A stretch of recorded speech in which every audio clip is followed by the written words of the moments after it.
I'm Christina Curell from MSU Extension. I am the state soil health and cover crop educator, and today we are going to talk about worm counts as it relates to soil health.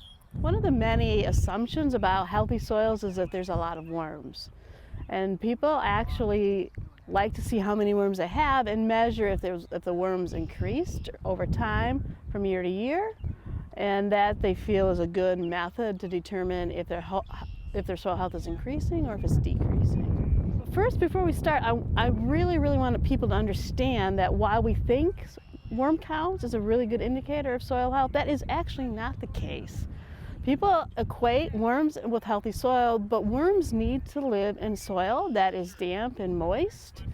They have to live in kind of a loamy soil. If your soil is sandy, or a sandy loam where it's dry, or at different times of the year, you're not going to find worms. And that doesn't mean your soil is not healthy, it's just not the right habitat for those worms to live into. While worm counts is one indicator of soil health, it is not a good indicator for all soils. If you have a sandier soil, it's not an indicator at all because the worms will not live there because of your soil type.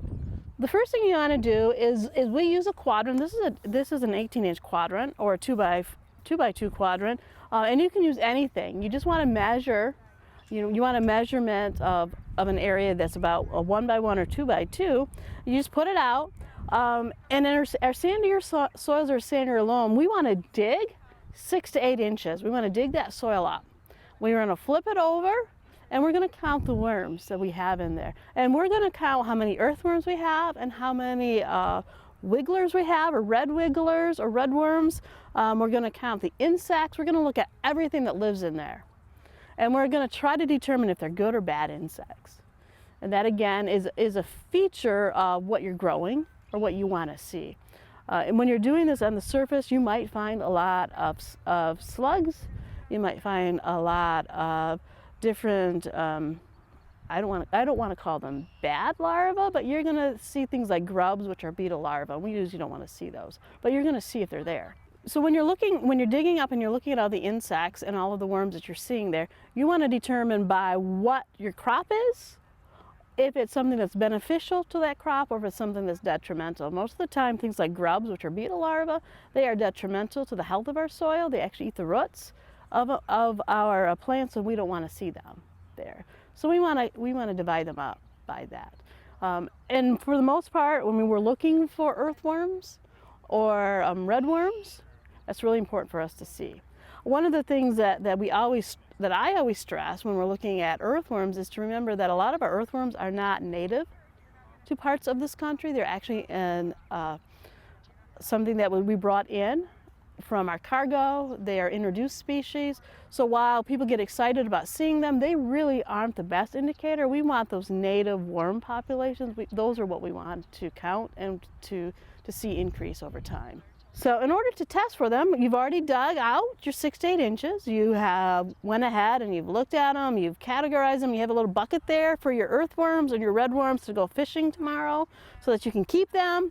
And then once you do that, you want to actually look at what lives deep in your soil. There are worms that will go really deep in your soil, and that's the ones that we really want to get a good indicator, and you don't want to dig a lot more. So what you do is you make what we call mustard water. You go to the store and you buy dry mustard powder that you would use for cooking. And you want to mix 1/4 cup of dry mustard with 5 gallons of water. And I always put the 5 gallons, I make it warm, the water's warm so that it will dissolve really well and get in suspension really well. So you want to do 5 gallons of water for every 1/4 cup. You want to store it in a tote or a bucket with a lid. And you want to make this at least one night prior to doing the test, because you want to produce that mustard gas. So you need it to sit there and you need it to ferment and to work. So you produce your gas, or your mustard powder and your water. You take it out to the field and you slowly dump in your quadrant, and then you watch. And then take out any living creature, whether it's worms or insects, and then you want to write down what you have and determine again if it's a beneficial or a harmful insect. While a lot of people think that checking for worms is a good indicator of soil health, you have to take into consideration all of the other practices that we use to determine soil health to see if your your soil is healthy. Worms by themselves is not a good indicator of soil health.